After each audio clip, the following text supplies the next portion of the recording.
Last couple taking their seats. Good evening. I think we are now online, so we are live, as they say. So welcome to you all. Welcome to our police. My eyes are not quite that good to read read all of it there. So I've got Chief Inspector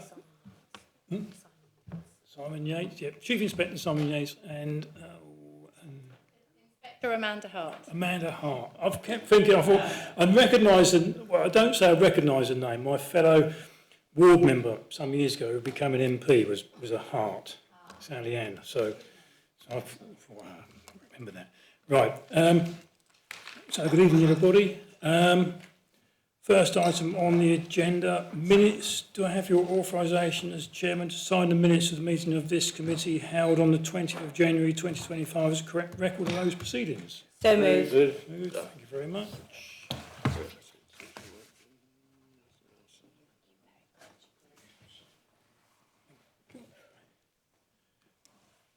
Item 2, apologies and substitutions. Any, Lisa?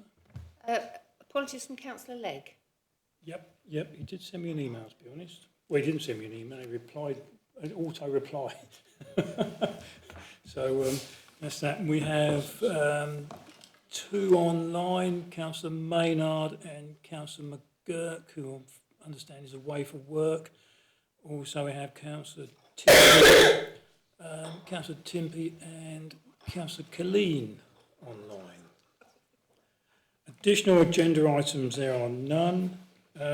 Disclosure of interest in dispensations, any? Understand a couple of parish councillors. Councillor Cook? Yes, disclosing an interest of being a member of Battletown Council. Thank you. Councillor Byrne?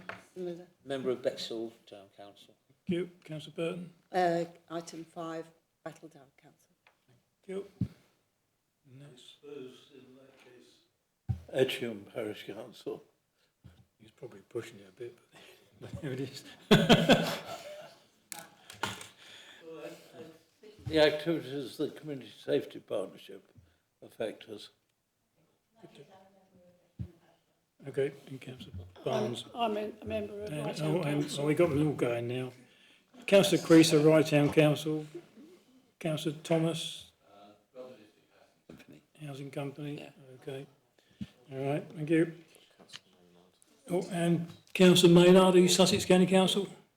Yes, please. Agenda item 5 is as an executive member of East Sussex County Council. That's a personal, not a prejudicial interest. Thank you very much. Okay. Right. Item 5, Community Safety Partnership Annual Report. This is a report of Richard Parker Hardy, Head of Environmental Services, Licensing and Community Safety, also Carol Studley as well. And welcome again to our 2 members of the police. Carol, you kicking off on this one? Yep, okay. Good evening, everybody. This is the annual report of the Safer Other Partnership, the work associated with that partnership, which is a community safety partnership. And laid down in statute, as you'll see in paragraph 1, the partnership work needs to be reviewed by overview and scrutiny of this council. And so this is our annual report to overview and scrutiny. Just to clarify that the community safety partnerships are made up of responsible authorities from other district councils, Sussex Police, East Sussex Fire and Rescue Service, East Sussex County Council, the Probation Service and NHS in Sussex. And for your information, Councillor Jimmy Stanger is the RDC's nominated representative of chair of the Safer Other Partnership, the group's work we're here to discuss this evening. He's also co-chair of the Joint Community Safety Partnership Board that we have with Hastings. Councillor Sam Coleman is the portfolio holder for Community Safety, Wellbeing, Equalities and Age-Friendly Communities, and Members Training Champion. And Councillor Christine Bayliss is the council's representative on the board of the Police and Crime Commission.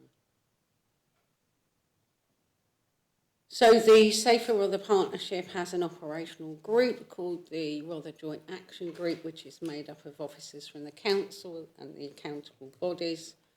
It administers community safety grants from the funding that we receive from the Police and Crime Commissioner, a sum of £35,077 in 24-25. I have had email confirmation from the Police and Crime Commissioner's office that we will be receiving the same amount in 2025-26, but no formal letter as yet. That should be coming in the next few weeks. I draw your attention to section 8, which outlines the key operational priorities for the Rother Joint Action Group. And in 2024-25, these were business crime, shoplifting, risk of violence, and rural crime, risk of violence to shop workers in the community, theft of farm and large plant machinery, and cross-border crime, antisocial behaviour in young people as both victims and involved in antisocial behaviour, drug-related harm, including the supply of drugs, both local and county lines, and the impact on the community of drug-related harm.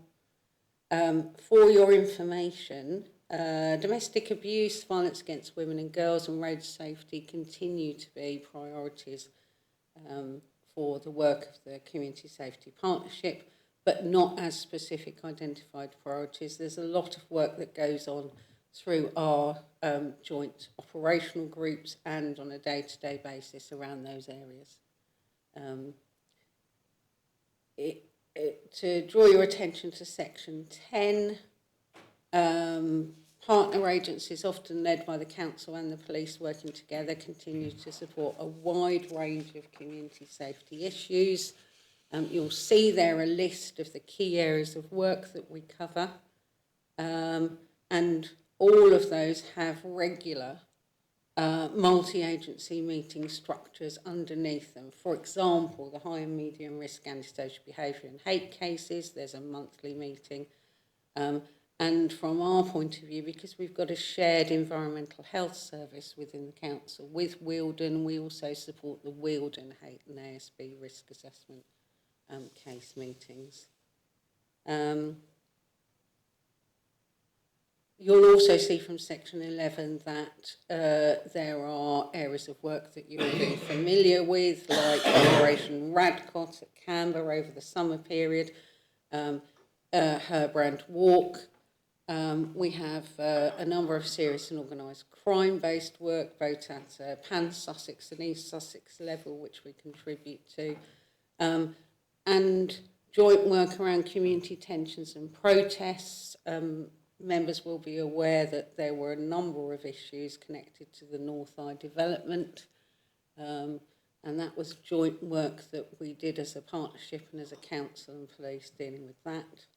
I won't go through everything on that list, but you can see quite clearly the range of community safety work we've carried out in the last year.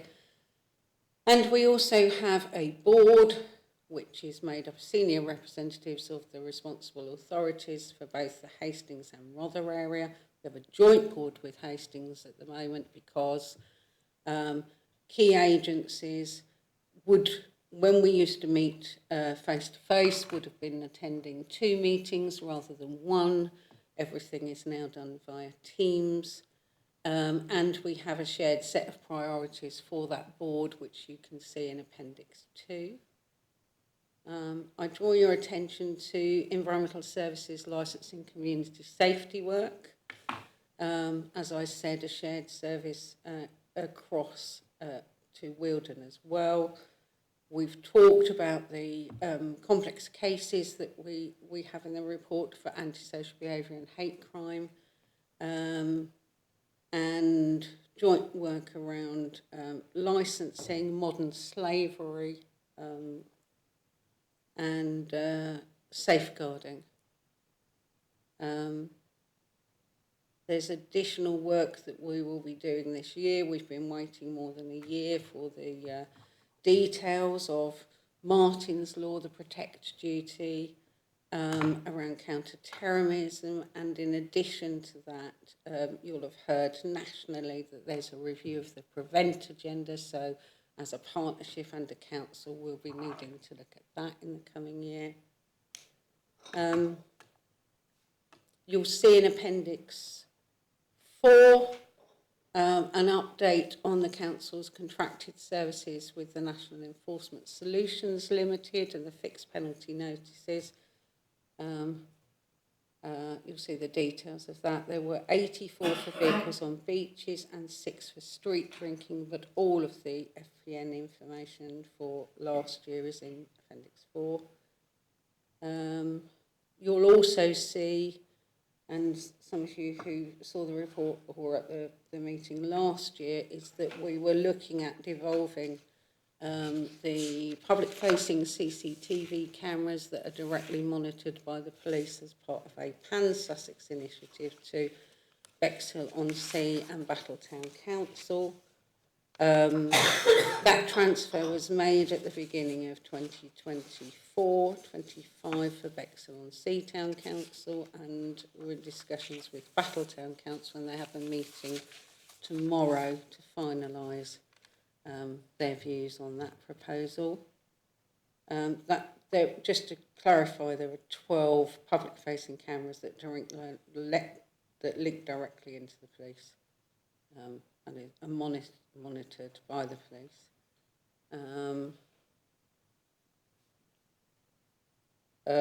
We have been working very closely, Inspector Hart and myself, on the rollout of DISC, which is an app and web-based application for retail licensing and hospitality businesses to report shoplifting, violence towards staff, theft, and antisocial behaviour in our town centres in Bexhill, Battle and Rye. The scheme launched in October 2024. And we have of today 253 members of the scheme and 1,559 logins in the last 30 days to the system. We received funding, as it says, from Levelling Up partnership funding, and that enables us to provide this service free of charge to businesses across Rother for the next 2 or so years. Our next phase of this launch of the scheme is to encourage more hospitality, licensed premises, restaurants, cafes to join the scheme. And we'll be working with Councillor Stanger, who has a WhatsApp group, particularly in the Bexhill area, for licensed premises, to do that. I've included some crime data.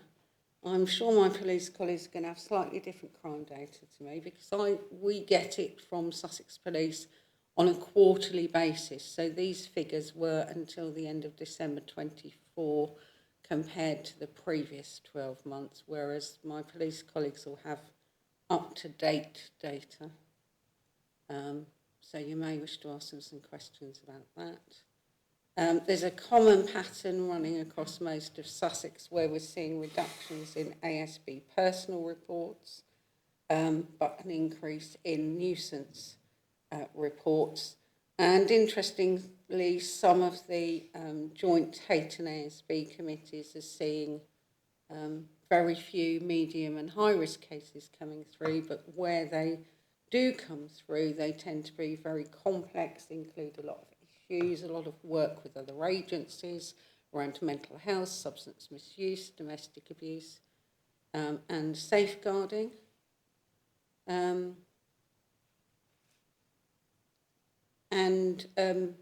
I'm sure my police colleagues will answer any questions around or provide information around the shoplifting situation and how we're working in partnership around that. Just to draw to your attention, we usually set our priorities as a partnership in February.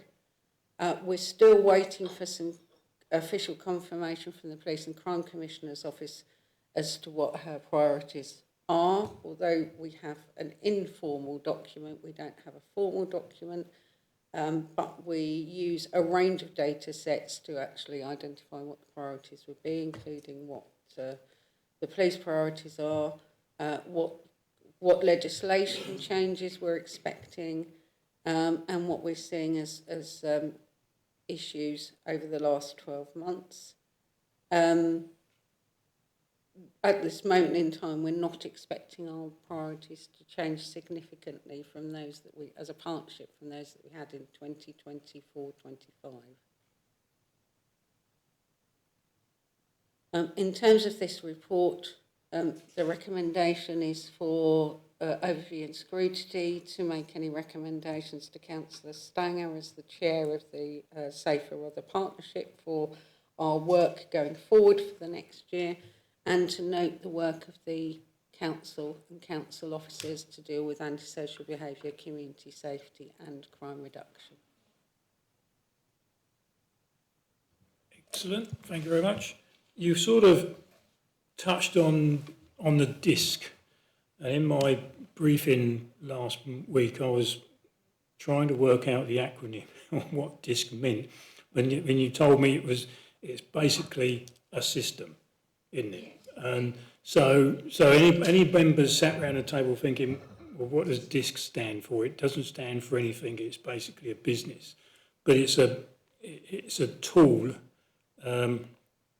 which works basically. I think probably safer than putting pictures of people on Facebook and everything else. It goes on this system. It's monitored and looked after and goes to the police and everybody else.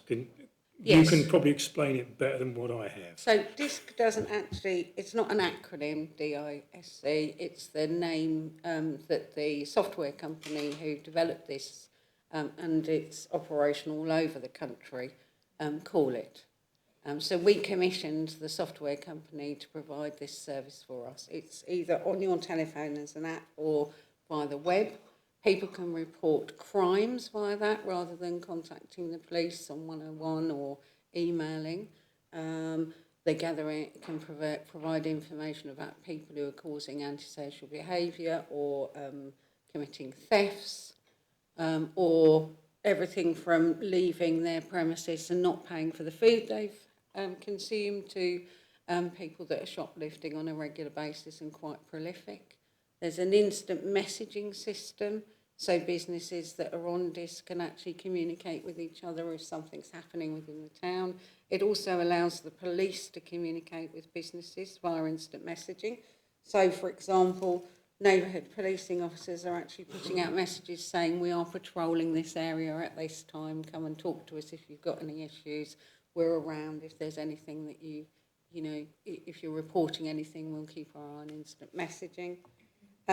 It provides a GDPR compliant way of gathering intelligence. For the police, it's GDPR compliant for those people that are using it. It's much more appropriate than a WhatsApp group because individuals could have problems if they're storing photographs of people, particularly children, or sharing them from a WhatsApp group. This provides the sharing of information and photographs, not of children, with other businesses that are signed up to this group. It's quality standard, it's quality assessed and checked. Nothing gets onto the system without it being quality checked by the software people and in liaison with the police. So it's a much better system than 15, 20 years ago when we had Shopwatch and radios. Yes, it is the newest all singing, all dancing, well-received system. Yeah. Good. Good at managing. Mary, do you have a quick question on that one? Very quick question. Who's entitled to use it? Any businesses and the police. Any businesses, and I say any businesses, I don't mean any, I don't really mean that. Someone who's working as a consultant selling electricity supplies to people, we wouldn't be interested in them joining. We're interested in businesses that have a shopfront premises. So it could be everything from a pub, hotel, cafe, you know, supermarket, art gallery, anywhere that people are going into that business and they've got a shopfront premises. And the police. And do they have to, how do they register their interest? Either they are registering with the police or a PCSO from the neighbourhood policing team, actually visiting the business and going through it with them, showing them the app, and collecting their information, or they can contact my colleague and I in the community safety within the council with their details, and we'll register them. Happy to provide the details that we need for the business to anybody who wants it. It's not a system that councillors can join. It's not a system. There is a board that's set up, made up of local businesses that the police and council officers support. I know in other areas councillors have actually asked whether they could join the scheme, and that's not part of the scheme. It's primarily for businesses to communicate better with the police and vice versa. Excellent, thank you. Vicky, is your question similar to that? Yes, my question is an interesting one. Thank you for your presentation. In fact, Battle Chamber of Commerce, of which I'm a member, were talking about DISC the other day. However, it seems to do an awful lot more than I think they imagine it does. And I wondered if it's within your remit or it's in the police remit to come out and talk to the Battle Chamber of Commerce at their breakfast meeting 1 month, and just to, encourage other businesses to sign up. Both Inspector Hart and I have had emails today from Battle Chamber of Commerce. They initially asked for a PCSO to go and visit them. We've made the decision that I'm happy to talk to them. We're happy to have a separate meeting with them and show them what it does. What we are mindful of is, though, we're actively targeting those retail businesses and the hospitality businesses, so it may not be relevant for all members of all chambers of commerce, but we have already said we'll go out and talk to them today, so perfect timing. Thank you. May I come back, please, Chair? In fact, actually, Battle Chamber of Commerce is very small and is predominantly made up of retail businesses and hospitality, so I think it would be really, really lovely. Thank you very much. That's really helpful. As I said, we've already neighbourhood policing, as part of Op Dickens, the operation before Christmas, have already signed up 17 businesses in Battle town centre.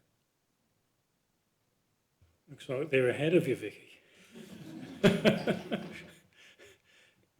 Councillor Burton, was your question about DISC? No. No. Can I leave you and let me sort of sort out DISC, and then I'll ask the police to sort of come in with anything they want to say, and then we'll have some general questions. Councillor Bayliss, was your question about DISC? I haven't got a question. I was just going to make a statement as the representative on the police and crime panel in support of Carol's report, and also the DISC system.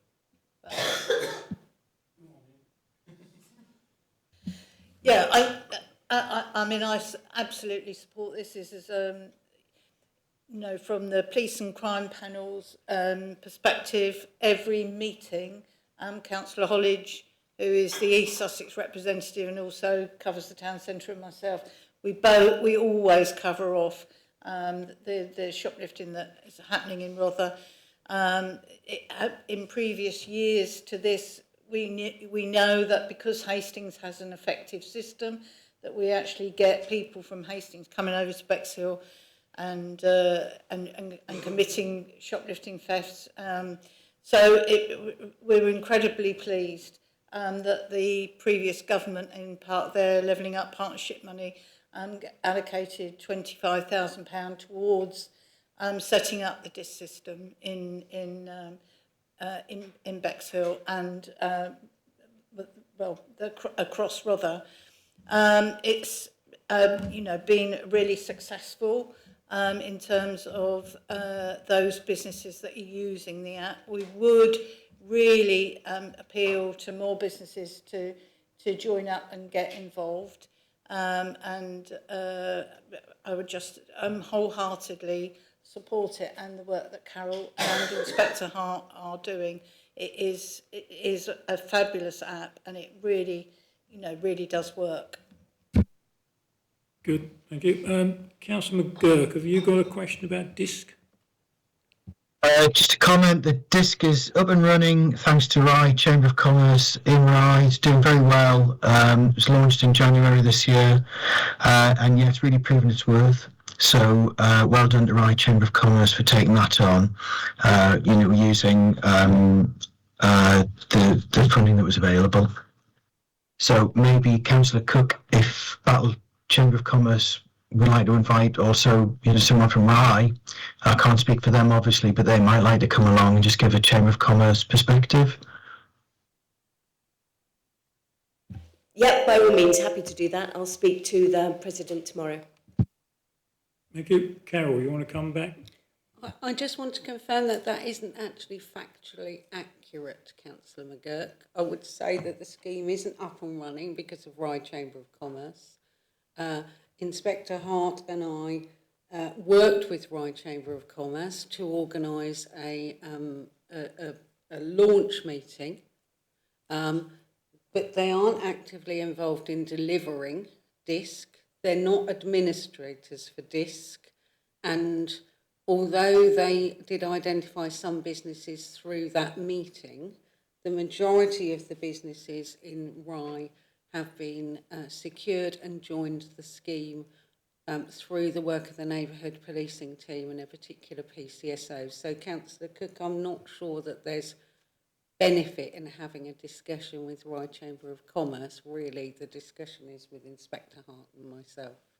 So Thank the you. offer still stands. But we were grateful to Rye Chamber of Commerce for hosting and supporting.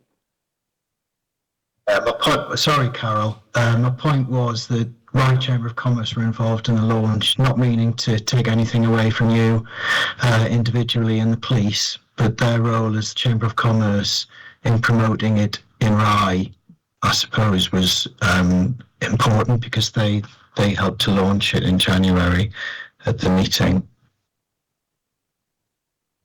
Okay, thank you. Councillor Mrs Barnes, you're hogging more than your husband this evening.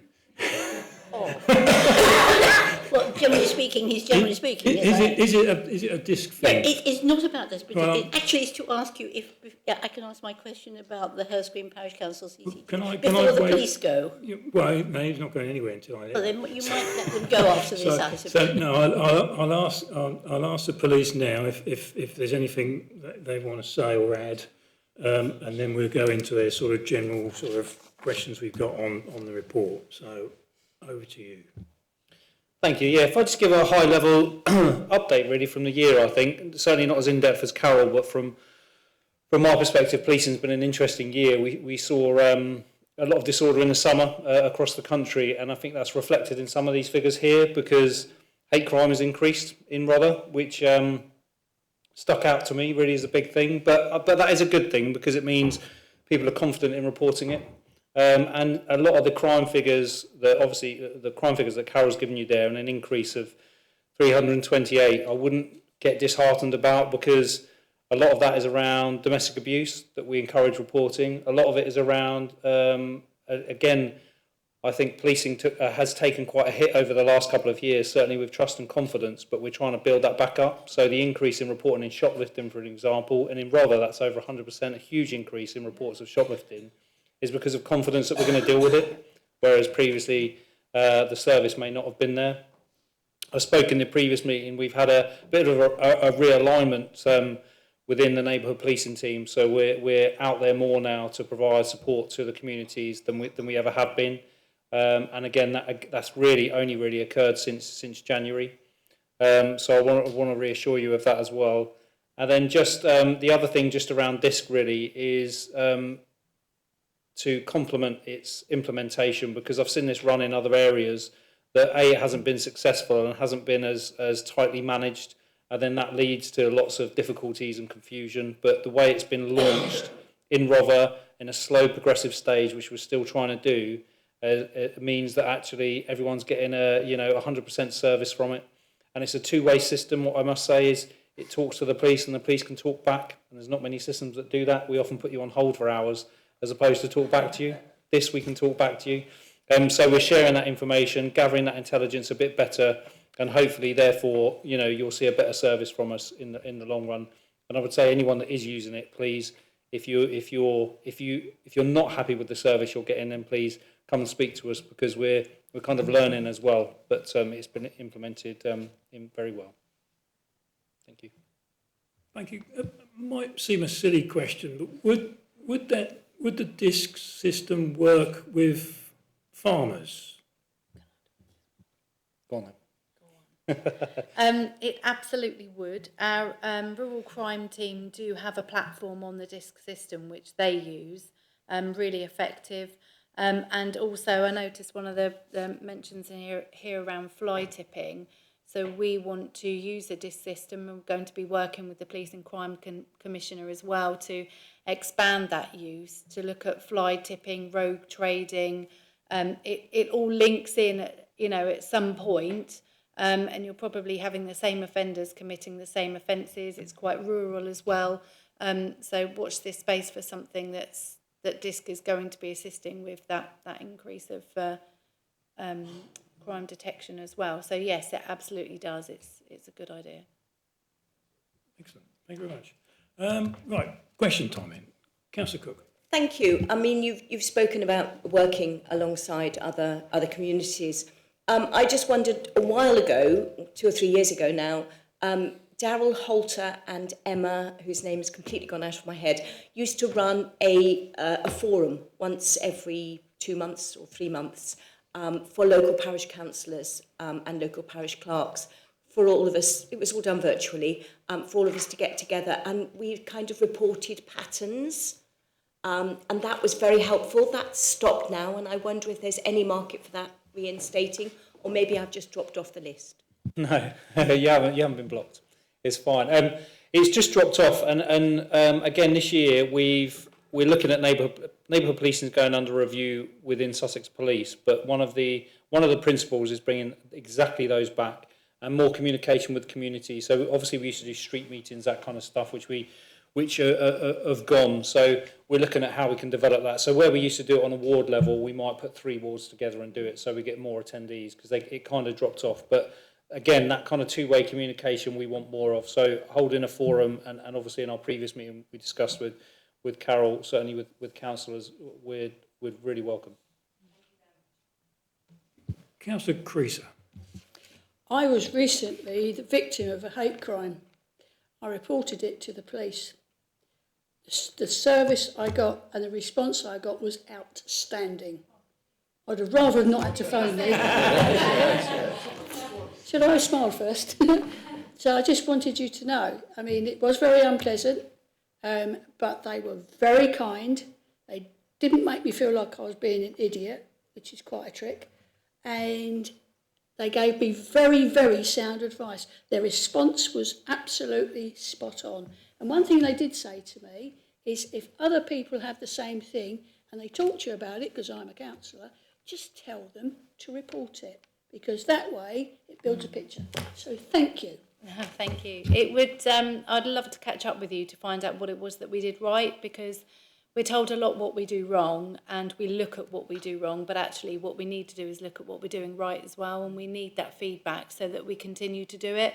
I'm pleased hate crime has been brought up, because I've set the task for all of the PCSOs and the teams to get to know their parishes a lot better, to get into village halls, find out who's renting the halls. We talk about hard to reach groups and communities, and not just people from a different race background, but also disability communities, LGBTQ+, and I would really encourage, if any of you know of groups or communities we can get into, and to ask your community as a whole to feed that into us. We've made a change with hate crime reporting. So with burglary, any report of burglary that's made that's domestic burglary, a PCSO will come out and see you anyway, just to do a bit of a follow-up visit and give some crime safety advice as well and some reassurance. And we're going to be doing the same with hate crime.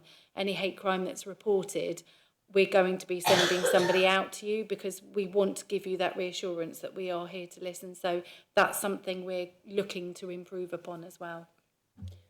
Happy to talk to you. Thank you. Councillor Barnes, John. Yes, I think the links between clerks and PCSOs are improving again, though they're nothing like as good as they were 10, 15 years ago, when we saw the PCSO and he was garnering an awful lot of local intelligence and doing a lot more preventive work than has happened recently. I'd support Councillor Cook in thinking that online forums between parish councillors and police would be a welcome development. And this is something which really the IT makes feasible now. It doesn't have to take so much time from other police work. So I'd support that.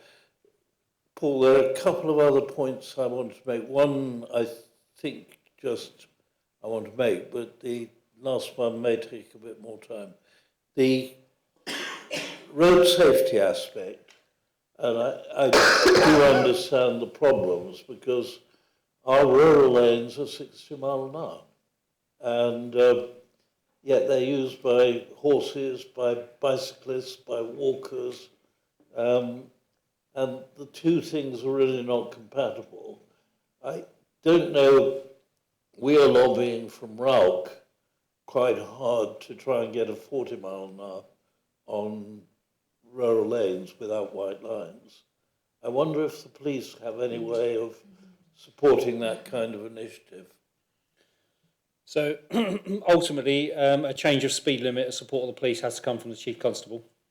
They designate one officer within Surrey and Sussex who can act on her behalf. But that's around gathering lots of local intelligence and information, which essentially are, collisions and crashes. So, for example, we're looking at Battle High Street at the minute, but there hasn't been any collisions. We're looking at Barnhorn Road because there's been 15 in the last 2 years, and actually a lot of them fatal. So it's not to say no, we can't, but it's to manage expectations on how we would go about that. And as I say, it has to come from a partnership perspective, but also supported by one police officer in Sussex Police, the Chief Constable. Yes, I'm really identifying a more generic problem.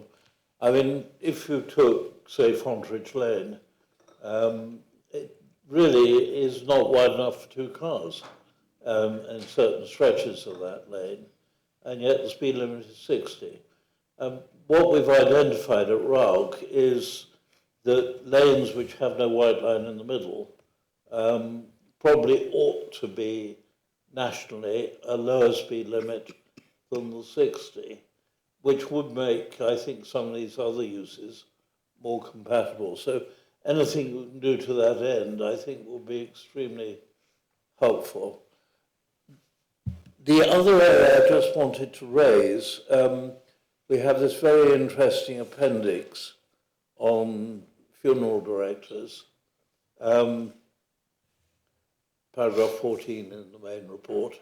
I was particularly concerned that Phoenix funeral directors in Bexley-on-Sea aren't, they're in Stockholm, that they're using an undertaker in Bexley, which hardly squares with the rural landscape on their website, and that funeral director has not allowed Bexley to actually inspect their premises.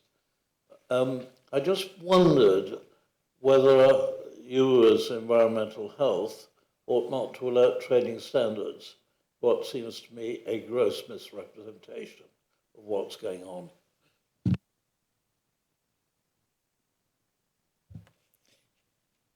Yes, obviously the funeral directors project was an unusual and quite challenging project for us to do.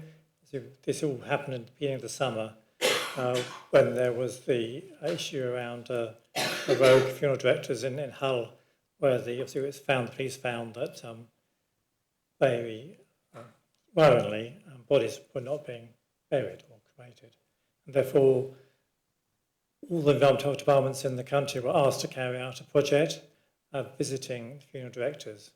Surprisingly to everybody, there are no regulations which control funeral directors. So this was a project which really we were going in almost with a blank sheet of paper.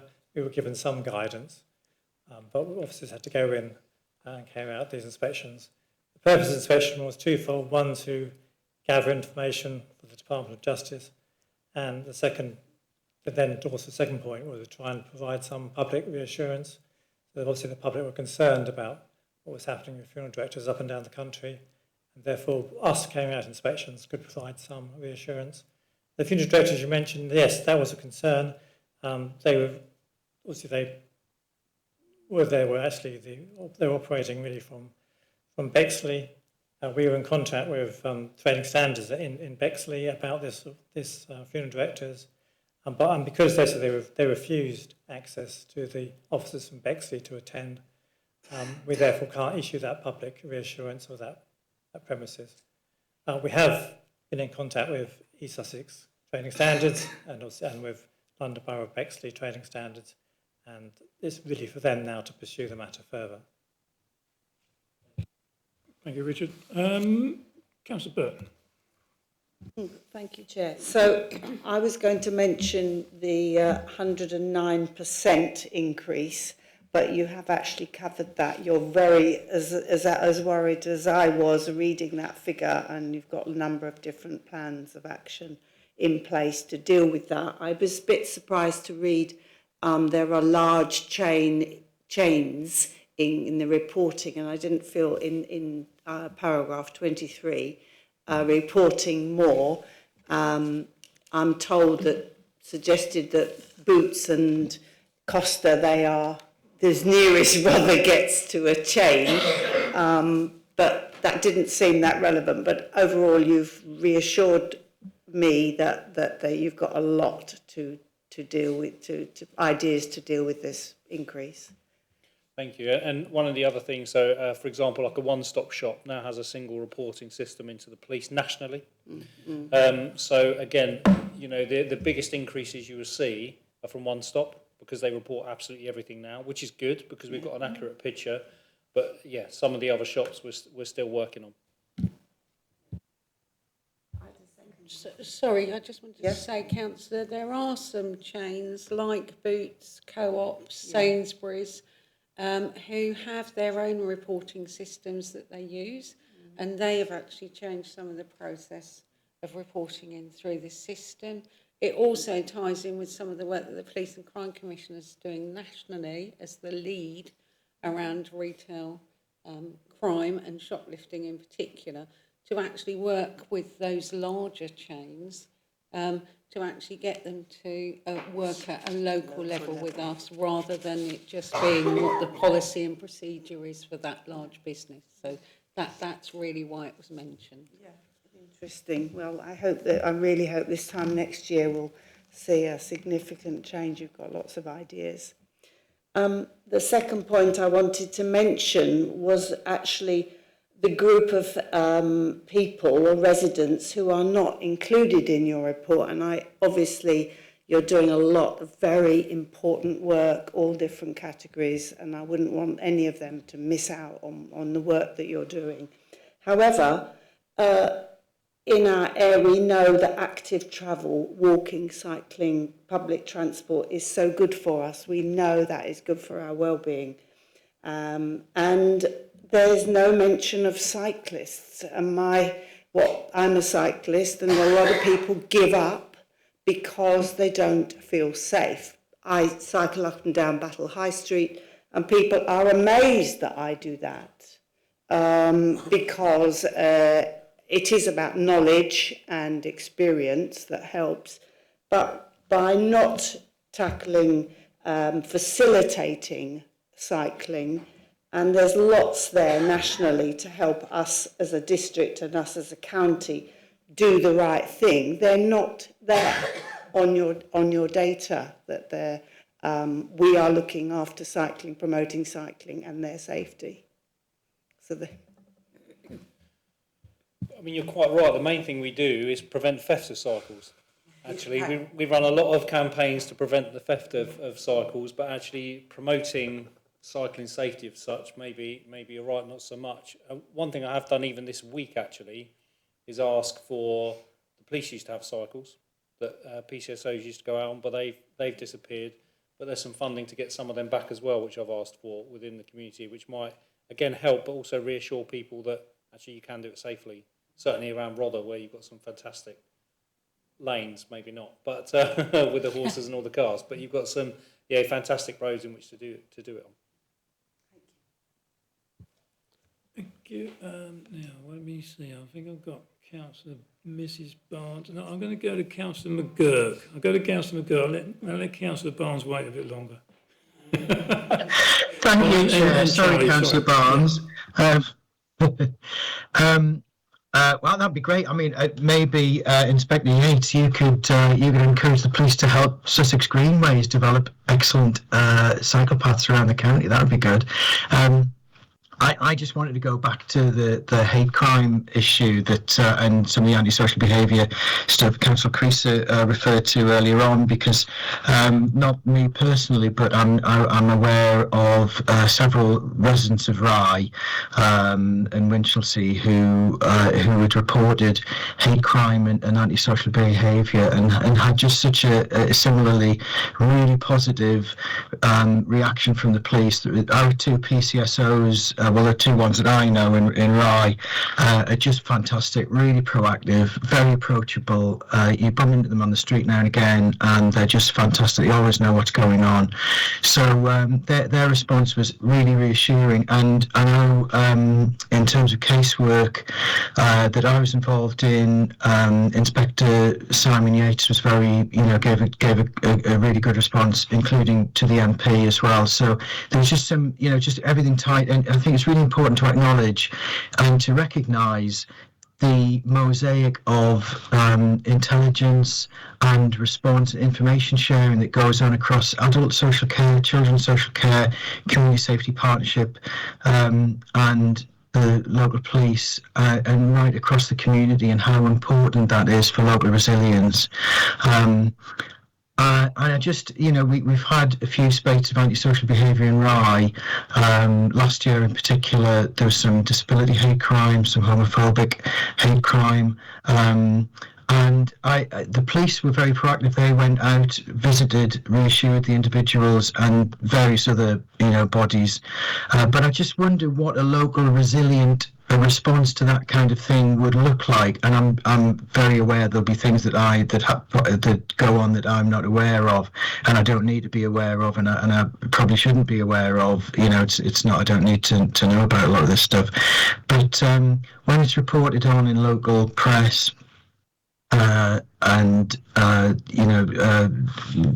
we're in touch with officers, I just wonder what a local resilient what a local response would look like in engaging schools, engaging young people, engaging the local community, and reassuring the local community in a sort of visible way that things are being addressed.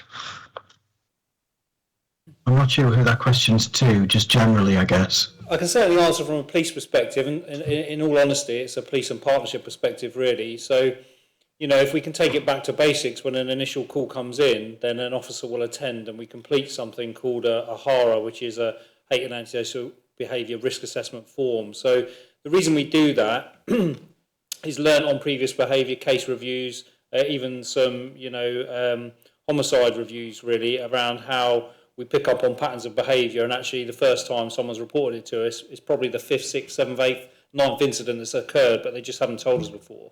So we pick up on that using a risk assessment, and then that's graded. And with that grading, we can then, that kind of invokes a police response, but also a partnership response as well.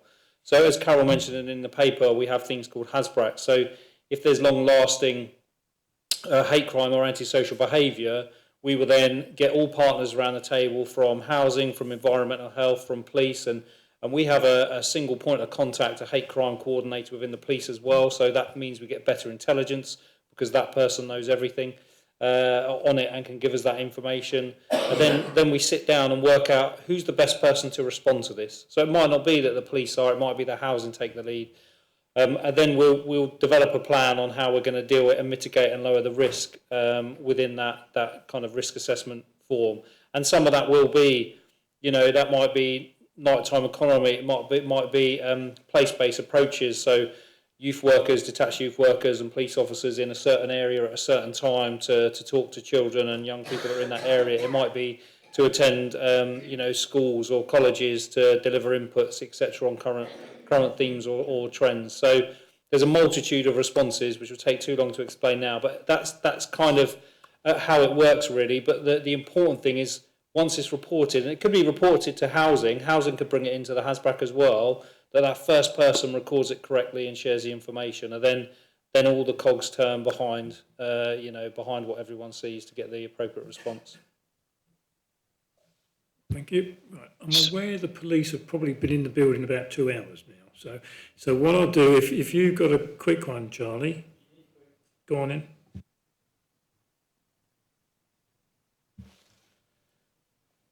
No one's brought this up, but it is in the report. I wanted to make a few comments about what the police do in cases of domestic violence and assaults. Also, to inform other members. I've had 3 cases in the last few years of reports of domestic violence, and the police response has been absolutely fantastic. The last one, they changed the locks on the house within 24 hours. External lighting was improved, so the person felt safer. The person who carried out the assault was visited within 24 hours and prevented going back to see this person for, I think it was half a mile or a mile. Dedicated officer was given to this woman to support her through a very traumatic time, and the support that the police give people who are victims of domestic violence is superb. And also they've got a very good website, if you look it up, police website, which gives you all the information you need if you need to report it. There's no doubt, because I work closely with the White Ribbon team at County Hall, that people feel more confident now than they did years ago reporting cases of domestic violence. I just want to put on record that you do a fantastic job, and I know you did get an award a few years for your work, and anybody who feels there is a case that needs reporting, I'm confident you will deal with it and deal with it very confidently. So thank you for that. Yeah, thank you. Similar, really, to kind of hate crime. Domestic violence is, in all honesty, the most scrutinised crime within Sussex Police. It's top of the agenda, and rightly so. And again, that means that actually every day we look at every incident that comes in to make sure it's assessed and dealt with properly. If there's an allegation of assault, we'll deal with it positively. Doesn't always mean arrest, but it means we deal with it positively. And working with partners, with housing, with Carol on occasions to improve things like lighting, install cameras that you've authorised before and paid for really helps that. We've also got safeguarding equipment that often gets paid for by JAG funding, which is in here as well to support individuals. And then we've got improved legislation around domestic violence prevention notices and orders, which even if we can see that abuse has occurred, and the victim still doesn't want to tell us, we can take it into our own hands and put orders in place to keep people away for a selected amount of time. So it's something I think nationally is improving, but we certainly strive to do our best in that within Sussex and certainly locally. Thank you. Councillor Mrs Barnes, you want a question about Hurst Green CCTV? Yes, thank you, Chairman. Hurst Green has been treated as a priority for the CCTV, presumably on the play park, which is, I know I've listened to discussions that the parish council have been having. Can I just ask a little bit about how that's monitored and how quick a response would be to a report of something going wrong there? Yeah, sure. So CCTV is monitored retrospectively is the easiest way of explaining it. If we've got an operation up and running, we'll monitor it live time and we can sit there and monitor some of the cameras, but essentially it rely on someone reporting something that's taking place, and then we will retrospectively go back and look at the cameras. And the footage lasts for around 30 days, but once we've got it, we can secure it as evidence for that. But it relies on people telling us. And that said, we've got a really good, again, with partners here, with Carol and her team, we've got a really good, if pockets of antisocial behaviour or crime pop up, we've got mobile cameras that we can attach to lampposts and put in certain places. So again, that'll be kind of operational led, so we're getting the right bits, but it's retrospectively that we would review it. If I may just continue that, I mean, in a rural area, and obviously a lot of our parish councils have got their own play parks, and they are very expensive to put in. And Hurst Green obviously is brand new. Why? I mean, it's lovely that Hurst Green was treated as a priority, but was there anything really significant about Hurst Green that stuck out? It's a village that has very little going on in it. It had very little in the way of facilities. I just wondered what it was that suddenly made it a priority. Hurst Green Parish Council submitted a JAG application for funding. As part of that application, they said there have been some issues in terms of thefts from local businesses and also criminal damage. We, as a joint action group, then asked the police to identify the numbers of reports that had come into that area. And Hurst Green asked for considerably more than they were funded. So we had a discussion with them about, as a parish council, they've got a responsibility to put in resources, and ours was the application of grant was then modified so it's proportionate with the need within that area. So they clearly had to identify there were some issues before they were given a grant. Special treatment for Hurst Green then. Right. I asked the cabinet member along, Councillor Coleman, anything you want to add on it briefly? Yeah, only briefly, and thanks for inviting me along. Just to sort of, I guess, reiterate and firm up everything that we've heard from Carol, Richard and the inspectors, and to sort of reflect it back onto what members can do in terms of sort of supporting all of this work, which is namely sort of encouraging businesses in your area to sign up to DISC or to, contact Carol and the team and sort of look into that. Checking social media and following definitely Rother Police on social media and sharing all of their social media posts, and also keeping an eye on your sort of local area's social media in case there are any particular issues that are popping up to do with crime that you can then either sort of relay to the police or to Carol and maybe check what the facts are in order to sort of correct any sort of misinformation that quite often spills up and failing that, get in contact with me and I'll pass it on to Carol and sort of liaise from that side. But, I think being proactive as members is probably the best way we can help the police do what they do and Carol's team do what they do. Thank you, Chair. Thank you. Jimmy Stranger, you're one of the chairmen. Anything you want to briefly add? Just I work closely with the police and they've helped me a lot in my ward and on a larger level. I'm also part of the Safer Communities East Sussex, which Councillor Maynard chairs, so it's a wider pan-Sussex crime safety, community safety. But no, it's working well. A lot goes on in the background that we're not aware of, and obviously for operational reasons they can't leak everything. But it's proactive. Yeah. Okay, thank you. I'm going to finish off on a really stupid thing because I'm like that. I suppose, Chairman, I ought to declare an interest on that, as Councillor Stang has raised it. So that's an addition by East Sussex County Council sharing the East Sussex partnership. Thank you very much. Thank you, Jimmy, for raising that. Right, the one that sort of made me chuckle a bit was littering. Public urination of littering, five fixed penalty notices issued. I just wondered how you pick it up. But there it is. I'll go back to some sense of normality now. Right then, we are tasked, this committee, with make any recommendations arising from the report of the chair of the Safety Role Partnership for consideration. I think every point that's been made has been noted and taken.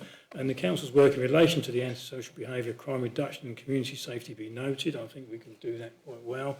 I will thank you all for your work and everybody else. I understand there's quite a few meetings in a year. It's not sort of once every 4 months, is it? It's pretty regular. I thank the police for their attendance and their time this evening. Someone want to move this recommendation? Councillor Creaser, hand up first, seconded by Councillor Cook. All those in favour? Thank you very much. Thank you very much. Thank you very much for your attendance. Thank you. Right, moving on to item 6, reasonable adjustments policy for tenants of Royal District Council in our properties. I'll find out where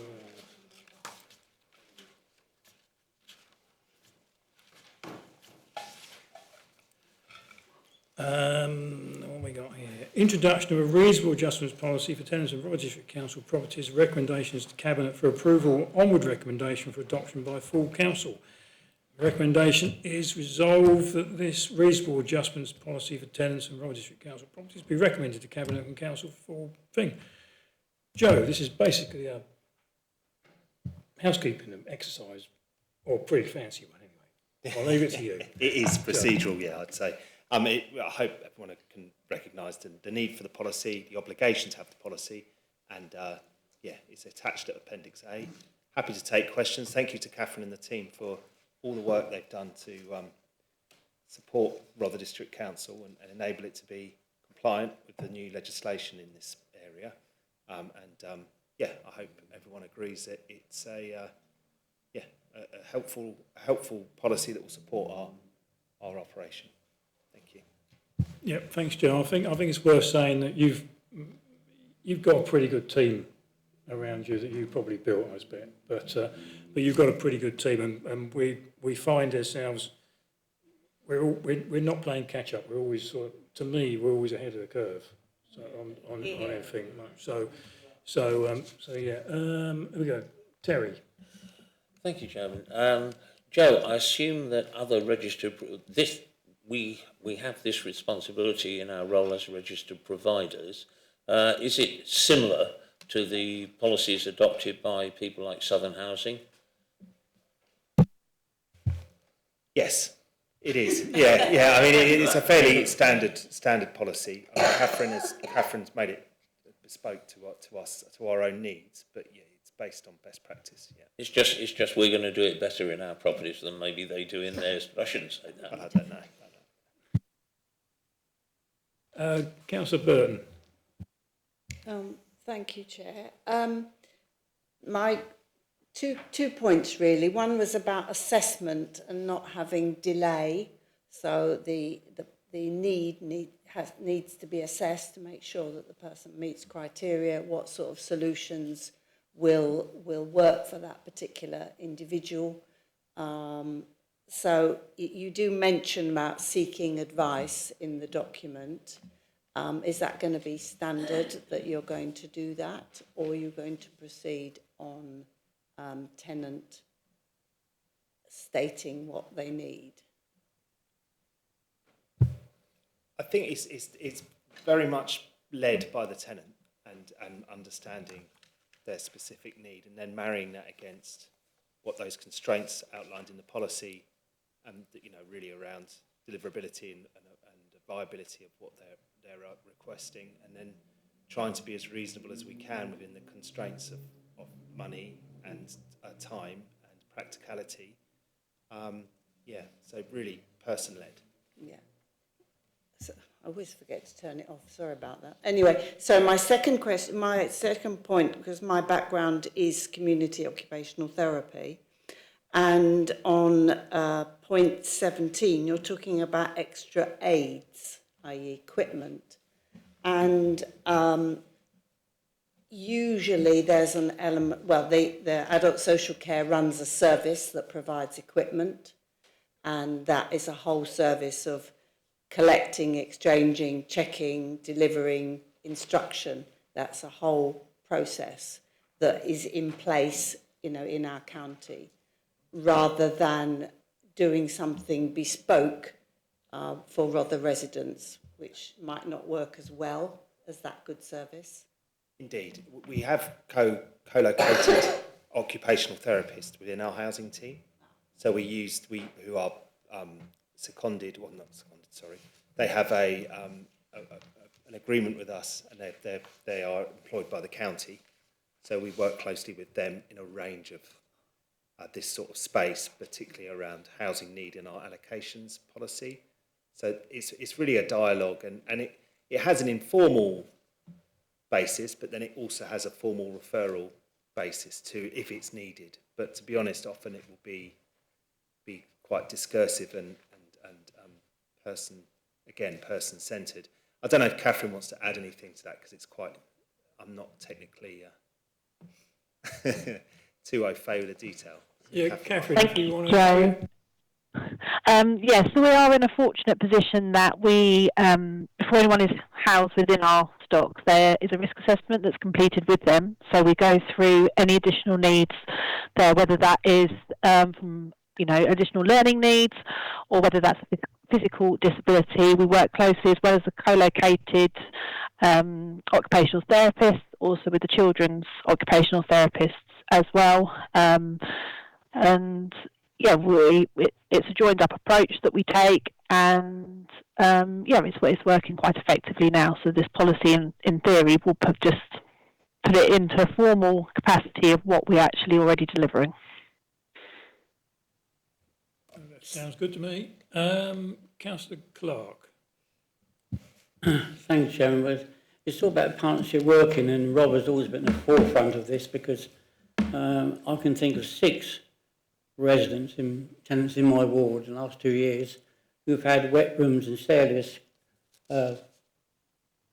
put into their home so they can stay in a home and retain and be independent.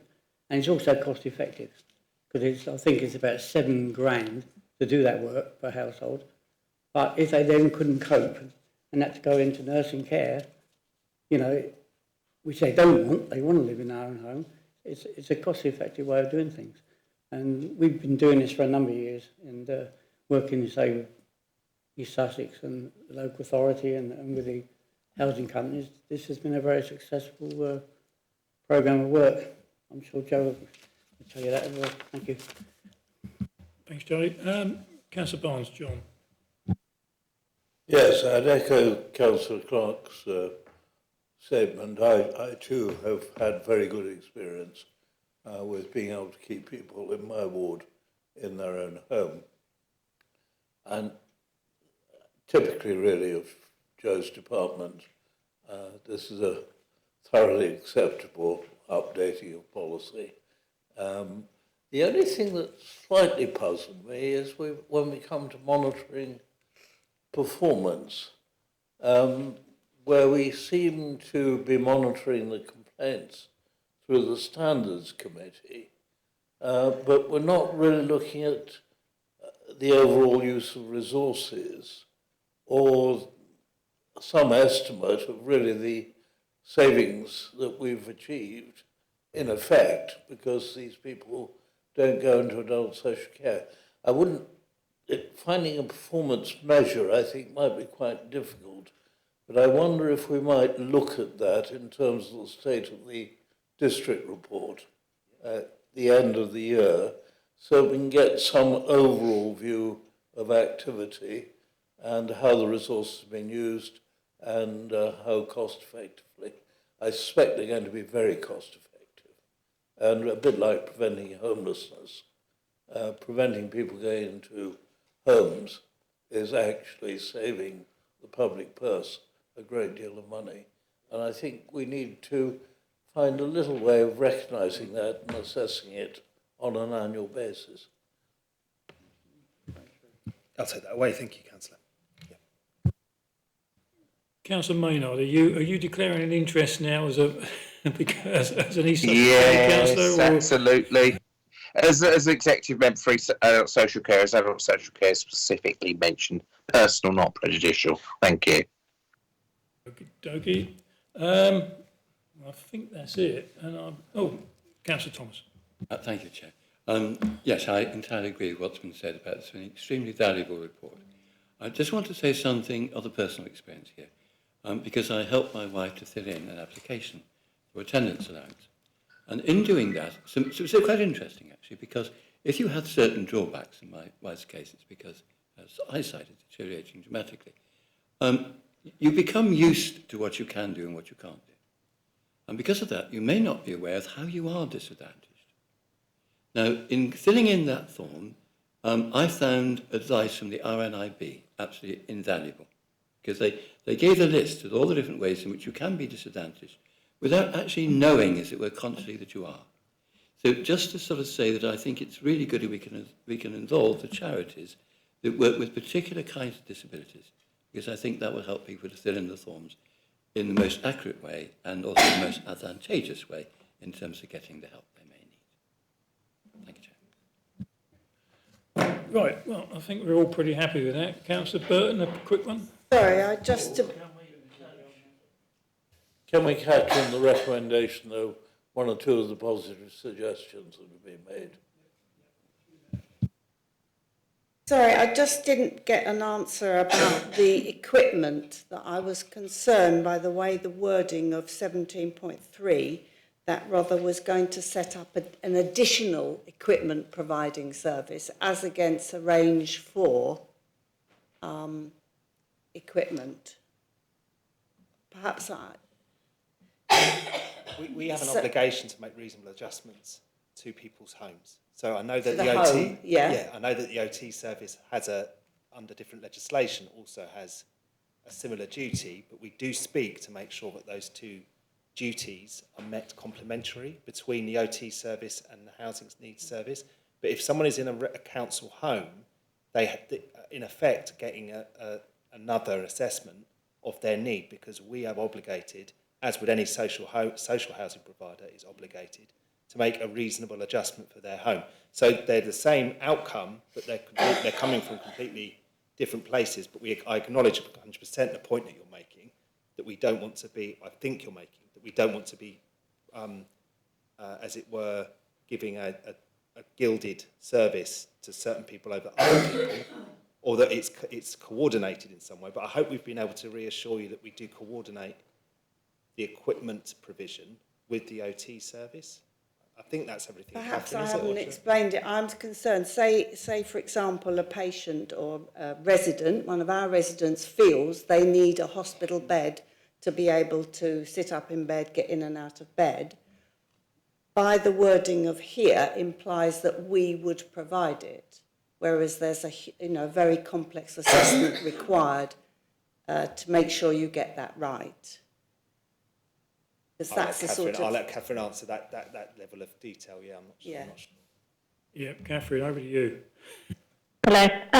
So we do have had a case where we've needed a hospital bed in place. Normally our properties are fully furnished, and in these particular properties we liaise with the child's OT as well as the mum for the family, and they brought in their own hospital bed. So it's that if they'd hadn't got one because they'd not at that stage where they needed a hospital bed, we would have liaised with that children's OT in order to have brought that bed in, whereas normally we would be fully furnishing all the properties. So it's making that adjustment, and things like where sometimes we might do a form over the phone, and actually instead we would go out and visit them in the property on an additional visit as opposed to the property visits that we do weekly. So a couple of different points there. Does that cover everything? Options for the solution. So this is basically pretty much and most of our stock is temporary accommodation. So this is for those. So we don't want to go too far because they may not be there. The idea is that people aren't living there forever, are they? We would be making reasonable adjustments. Yeah, it's hard to be sort of too general because it'd be quite specific to each case. Yeah, but that would be factored into the reasonable decision of reasonableness. Yeah. Good, John. Again, Chairman, my experience is good on this. If you need special equipment, for example, if you've lost your sight, And there is quite a lot that can be done to help design kitchen equipment that is more suitable for use. Yes, the help is there. Adult social care are very up to the mark on this. I think our own department is very up to the mark on this. But working with charities is quite important, because there are charities that specialise in designing and redesigning equipment, which helps people stay on in their own home. Right, well, I think we've... Oh,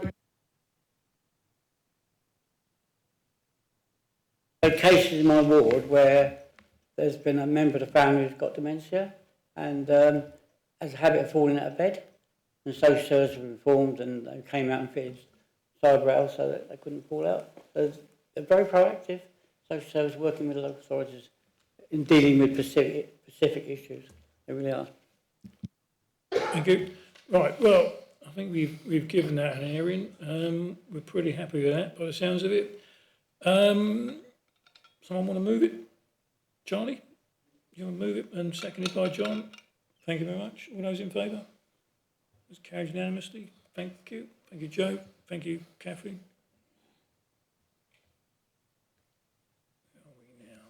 Item 7, performance report, third quarter 2025. Andrew's doing this one.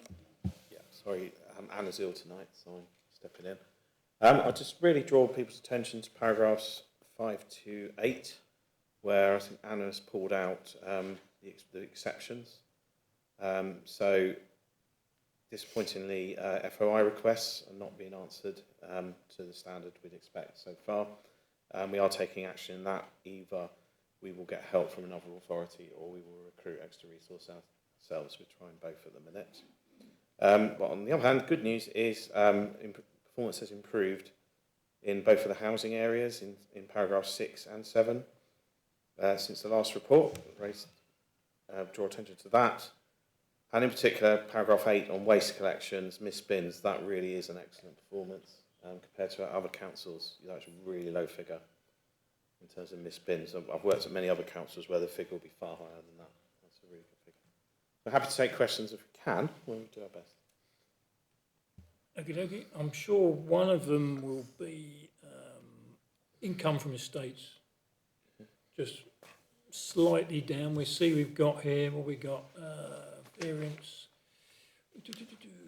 Smaller rent review increases, main deficit driven by rent reduction on 2 of our larger, plus 1 less being vacated. So the answer's there, isn't it? Yeah, I mean, the commercial property, there is a risk with leases. They can go down as well as up. We are putting a lot of time and effort into our estate section at the minute in order to increase the income, and we should see the results of that over the next few months. Okay. And the FOIs, I think we asked the question, but I don't think we're allowed to. We seem to get a lot from businesses, I think, from my understanding. We get a lot from businesses and a lot from university students who sort of do their research. They send all councils a load of FOIs instead of doing the research themselves, which is easier. I think we sort of mentioned, well, can we charge for those for people outside of Rother? But I don't think you can do that, can you? No, you can't. You can only charge over a certain number of hours that's taken part, but generally we have a legal obligation to reply to FOIs, even if we doubt the motives of some of them, and we're doing other people's jobs for them in some cases. Yeah. Oh, well, I answered that. I think the rest of it's pretty good, and like you say, the missed bins bit is up there, isn't it? Really good. Councillor Cook. Thank you. Yes, I mean, I'd like you to pass on our congratulations to Mark Adams. Yes, Mark Adams. You know, this is excellent, isn't it? The percentage of inquiries that are resolved on the first contact. It's absolutely brilliant. It's really, really good. And the channel shift, it's getting there, which is really good. Have we employed extra people to support when the rates bills go out and all the questions start coming in? Have we got extra staff resources for that? Not that I'm aware of. We do offer overtime though, I think. So at least that one won't be going down then. Thank you. And just on one there, the calendar days on council tax benefits and council tax reduction claims. Some of us older, longer standing members will remember some years ago we had a bit of an issue going on there. So us longer in the tooth will remember that we don't want to go back down that road, do we, Charlie? So as long as we've got that sort of covered, and we'll be happier. Yeah, we have an agency agreement in place now for extra resource where we can't recruit, and we are about to ask for a further additional resource for our internal recruitment to help meet that backlog. That's good, thank you. Charlie? I won't get an answer tonight, but I've always been interested when we had the hike in the increase in garden waste collection charges. You would think then that our finance officer would estimate how much money that extra charge would bring in. But have we ever got a figure yet of how many people resisted that and pulled out the garden waste scheme? Because if 10% did, then you've got 10% less income from that. What you think you're going to get, don't you? I just want to know what the resistance was to that large increase. I haven't got any figures here, obviously, tonight, but what I can say is we've had quite a few campaigns over the last few months. I know you have, yeah. I don't know if members are aware there is a contractual clause Yeah. that if you fall below a certain number, we'd have to pay more. I'm pleased to say we have targeted that, and we're there or thereabouts now. I'd congratulate Deborah and her team on actually getting the extra business. So we do not now run the risk of having to pay that extra. So we have made up the difference. Good. Councillor Barnes, John? Yes, page 47, I was reflecting on what is really a very satisfactory report.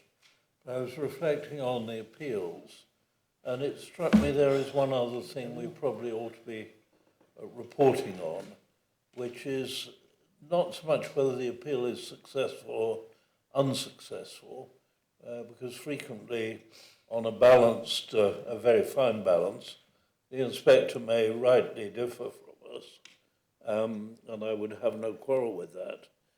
But it's crucial whether he awards costs against us or not.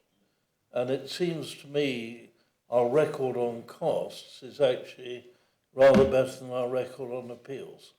And therefore it might be worth actually separating, or at least as part of that report, saying something about how often we lose on the cost front. As far as I can remember, we've only lost one, I think, on the cost front, which is a remarkable record, I think. Okay, I'll take that back, and obviously I share your interest in that. Cool. Oh, quick one, Councillor Bell. Yeah, quick one, going back to the claiming housing benefits, and I can't remember when the winter fuel payment allowance was stopped or semi-stopped. But obviously we were really trying to encourage residents to apply for whatever they might be eligible for. And I'm wondering if that blip that has been and gone, or the department needs to prepare for that, because we want to push take-up. Again, I'd have to ask the officers for more detail on that. Okay. Well, I think in general, we're pretty happy with that. So I can't see there's any recommendations to Cabinet as necessary. So is anyone happy to move this one? Yep. No. So moved by Councillor Cook, second by Councillor Barnes. All those in favour? Carried. Thank you very much. Where am I now? Oh, what's there? We're at the end. Good. Work programme. Item 8. Next month looks busy. Next month looks extremely busy. I think what we'll do, we we mentioned that we have 2 of our meetings online. So I think what we do, I think to a degree we can play it by ear. So if we, I think probably, at the moment it's probably looking 04, 26 next year looks quiet. Call in emergency procedures, draft report to council. We could do that online. Maybe this meeting with the Community Safety Partnership, maybe that could be online. Delaware Pavilion Trust update, maybe that could be online. But I think it probably depends on what else turns up in the meantime, to a degree. And we don't need months of notice, do we, Lisa? No. So I think what we'll do, we'll keep in mind that we need to do 2 online, and at the, at this stage of a meeting, we can decide whether the next one looks busy or light. And if it looks light, we can stay at home and do it online. And if it's a busy one, we'll have to come over and get stuck into it. Councillor Barnes? Yes, I agree with that. Looking at the work programme, the Housing Strategy Task Force report is in, but no mention at all of the Task Force on Enforcement of Planning, which seems to have vanished off the radar. The Chairman is present. Maybe she would care to tell us what's happened or what hasn't happened. And I wonder what progress has been made, because we are getting, I'm afraid, quite a number of breaches of planning now, where they really don't even bother to go for a planning application because they say, well, enforcement never takes action. And that is a dangerous situation to get into. Yeah. Who's the chairman of that group? Oh, it's Mrs. Barnes. I'm trying to keep quiet now. Trying to keep quiet now. Mary. To be perfectly honest, Chairman, I don't think I can tell you anything because we had our inaugural meeting. We elected a chairman, and obviously we had the committee straight from scrutiny. And I was promised that there would be a follow-up meeting, which never happened. In the meantime, of course, we had a new planning development officer. We had an interim head of planning, and I could only assume during all this that there were some policy changes in how officers regarded enforcement. But I think everything my husband is saying is absolutely right. We've particularly noticed in the rural area a real need to actually pull this together because, we can see evidence of infringements all the time. So, please, can we pull this together? Okay, right, I've got Councillor Colleen online with your hand up. Maybe you've got an answer, Teresa. Thank you, Chair. I was just going to say I had a word with the new head of planning, Mike Hughes, about enforcement, and he confirmed that he's now in the process of obviously going through all the work programme that he's got, and this is on his radar to look at. They've got a few new staff now. They're working very hard, and I'm sure, will be. Is definitely said he's going to come back to me with an update on enforcement. So I think if you're wanting to have a report to your department, then I'm sure he will be happy to produce an up-to-date one for you, because certainly it did seem to get lost in the grass, I think, along the way. Okie dokie, thank you very much. I'll leave it with you, Mary, to make contact with the new man. So that is the instruction, isn't it? That I as the do you actually speak to Mike? Okay. Yep. Will do. Yep. Yes, I think the task force should either meet or some other action should be taken, but really to have one sort of not even mentioned in the programme when we establish it. I think we need to know what's happened, and I think very helpful if the new head of planning would look at that. Councillor Creason?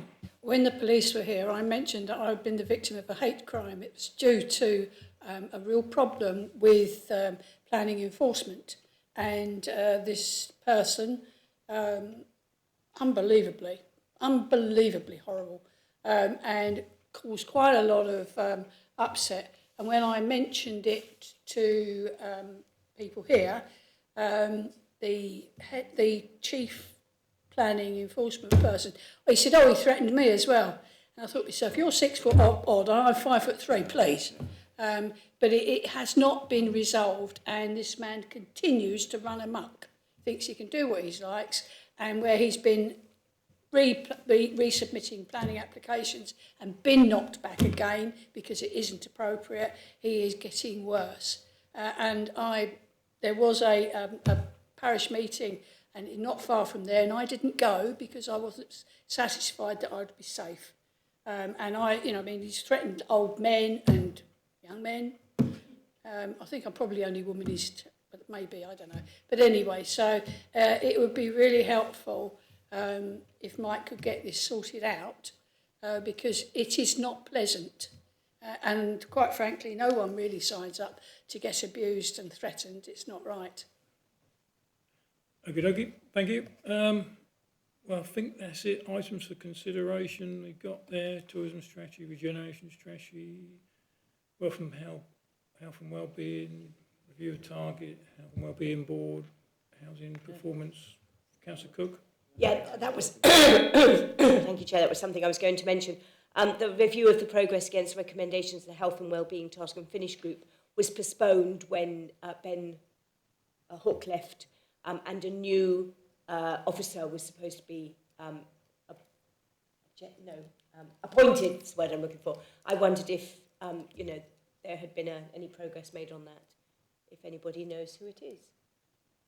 No.